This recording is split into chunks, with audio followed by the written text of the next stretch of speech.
Hello, and welcome to Fusion Writing, where building character meets creating structure.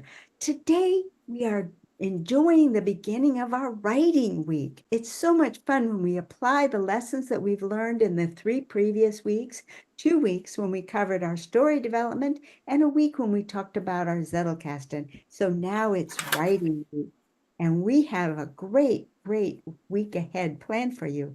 So without further ado, I'm going to turn it over to Victoria. Hello, Lilligans, curious onlookers and friends. I'm so excited to be back for another week of writing. Something that we've discovered as we've been workshopping and going through our exercises over in fusion writing on the LiLLiPub side is I like to abstract back and forth between the detailed sort of specific aspects of writing and then go up to a higher level and look at some of the overarching elements of how to pull a body of work together. So as we have just a little peek at the compass today for writing, what I want to walk you through when we get over to our map day tomorrow is I want to talk about how those elements come together and what that's going to look like when you really dive in and start doing the writing. There's a very common misconception that a lot of people, especially newer writers, think that you just sit down and you have your idea and you start on page 1 and you write your story through or you write your book through. What we know from the field, however, is that's not how it always works. That's rarely how it works.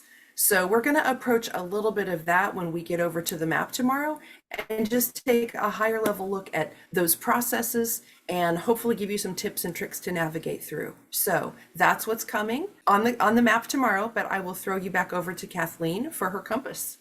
Oh, hello, and thank you so much, Victoria. That is just wonderful.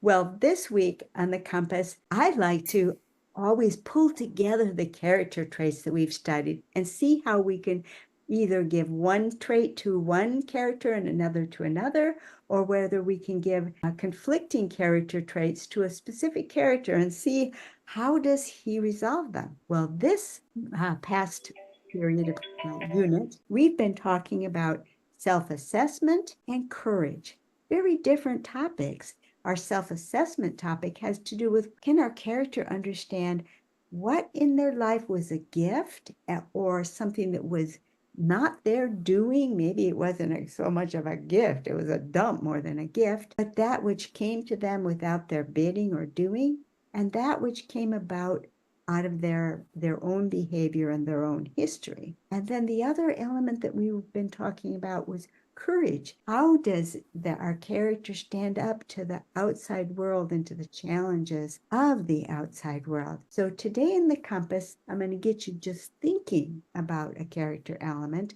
And then tomorrow in the map, I'm going to ask you to start writing about a character element. So today, for our thinking process, I'm going to have you take a look at 2 different characters. Our first character is Othello.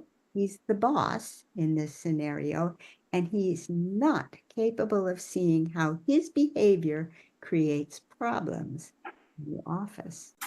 And our other character for you to daydream a little bit about and imagine how you might write a story is a character who bears the brunt of what he dishes out. And this character needs to find the way to have the courage to tell the boss what's going on, because something very dire of your invention will happen if he doesn't get through to the boss. So this is your imaginative story writing time. Just think about it in your head and think about how these different character traits could conflict or intermingle. Victoria, anything else? No, that is excellent. As always, our lessons are independently planned. Kathleen and I don't really work on them together, but what never fails to astound us is how nicely they fit together when we start working on the lesson for you.